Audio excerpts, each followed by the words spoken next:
ମଧ୍ୟବିତ୍ତ ପରିବାର ଜଣେ ବାଳକ ଦଶମ ପରୀକ୍ଷାରେ 90% ମାର୍କ ପାଇଲେ। ମାର୍କସିଟ୍ ଦେଖି ବାପା ଖୁସିରେ ନିଜ ପତ୍ନୀଙ୍କୁ ପକୁଡ଼ି ତିଆରି କରିବାକୁ କହିଲେ। ତୁମ ପୁଅ ପରୀକ୍ଷାରେ 90% ମାର୍କ ରଖିଛି। ମା ଖୁସିରେ କିଚେନ୍ରୁ ଦୌଡ଼ି ଆସି ଖୁସିରେ କହିଲେ, ମୋ ପୁଅର ରେଜଲ୍ଟ ଦେଖାଅ, ମୋତେ ବି ଦେଖିବାର ଅଛି।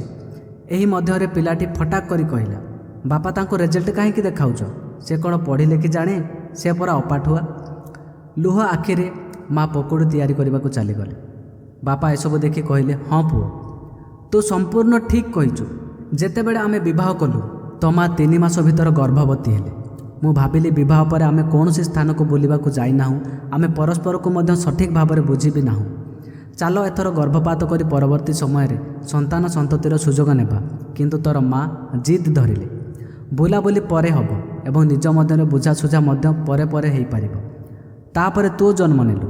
ସେ ଅପାଠୁଆ ଥିଲେ ନା? ଯେତେବେଳେ ତୁ ଗର୍ଭରେ ଥିଲୁ ବିଲକୁଲ ବି କ୍ଷୀର ପସନ୍ଦ ନଥିଲା, ତଥାପି ତୋତେ ସୁସ୍ଥ ରଖିବା ପାଇଁ ସେ ତୋତେ 2 ମାସ ପାଇଁ ପ୍ରତିଦିନ କ୍ଷୀର ଖୁଆଉଥିଲେ, କାରଣ ସେ ଅଶିକ୍ଷିତ ଥିଲେ ନା। ତୋତେ ସକାଳ 7ଟାରେ ବିଦ୍ୟାଳୟକୁ ଯିବାକୁ ପଡ଼ୁଥିଲା, ତେଣୁ ସେ ସକାଳ 5ଟାରୁ ଉଠି ତୋର ପ୍ରିୟ ଜଳଖିଆ ତିଆରି କରି ଟିଫିନ୍ ରେଡ଼ି କରୁଥିଲା, କାରଣ ସେ ଅପାଠୁଆ ଥିଲା।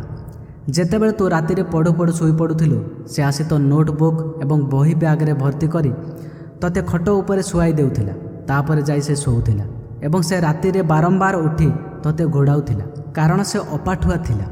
ପିଲାଦିନେ ଯେତେବେଳେ ତୁ ଅଧିକାଂଶ ସମୟରେ ଅସୁସ୍ଥ ଥାଉ ସେ ରାତିସାରା ଜାଗ୍ରତ ରହିବା ପରେ ମଧ୍ୟ ସକାଳୁ ଶୀଘ୍ର ଉଠି କାମ କରୁଥିଲା, କାରଣ ପୁଅ ସେ ଅପାଠୁଆ ଥିଲା, ନୁହେଁ କି?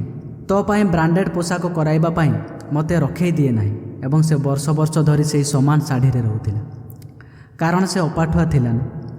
ଏସବୁ କଥା ଶୁଣି ପିଲାଟି କାନ୍ଦି କାନ୍ଦି ମାଆଙ୍କୁ ଆଲିଙ୍ଗନ କରି କହିଲା, ମା, ମୁଁ କାଗଜରେ 90% ମାର୍କ ପାଇଛି, କିନ୍ତୁ ତୁମେ ମୋର ପ୍ରଥମ ଶିକ୍ଷକ ଯିଏ ମୋ ଜୀବନକୁ 100% କରିପାରିଛି।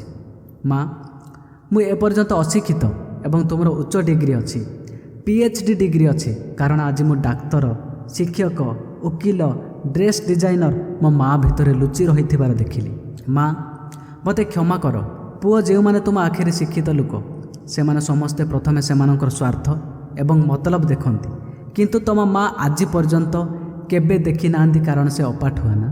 ବେଳେବେଳେ ସେ ନିଜେ ରୋଷେଇ କରି ଆମକୁ ଖୁଆଇ ସେ ନିଜେ ଖାଇବାକୁ ଭୁଲି ଯାଇଥାନ୍ତି। ସେଥିପାଇଁ ମୁଁ ଗର୍ବର ସହିତ କହୁଛି, ତୁମ ମା ଅପାଠୁଆ। ପୁଅ କହିଲା, ମା, ମୁଁ ତୁମକୁ ଭଲ ପାଏ।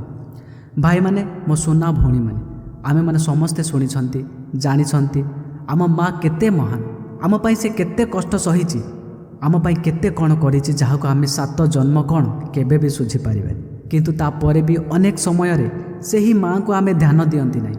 ଅଜାଣତରେ ମାଆଙ୍କୁ କଷ୍ଟ ଲାଗିବା ଭଳି କାମ କରନ୍ତି, ଦୁଃଖ ଦେବା ଭଳି କଥା କୁହନ୍ତି, କିନ୍ତୁ ତାପରେ ବି ମାଆଙ୍କୁ କ୍ଷମା ମାଗନ୍ତି ନାହିଁ। ମୁଁ ଆପଣଙ୍କୁ ଏତିକି ଖାଲି କହିବି କି ଦୁନିଆରେ ଯାହାକୁ ବି ଭଲ ପାଅ, ଯାହାକୁ ବି ନିଜର ଭାବ, କିନ୍ତୁ ବାପା ମାଆଙ୍କୁ କେବେ ଭୁଲିବାନି, ବାପା ମାଆଙ୍କୁ କେବେ ପର କରିବାନି।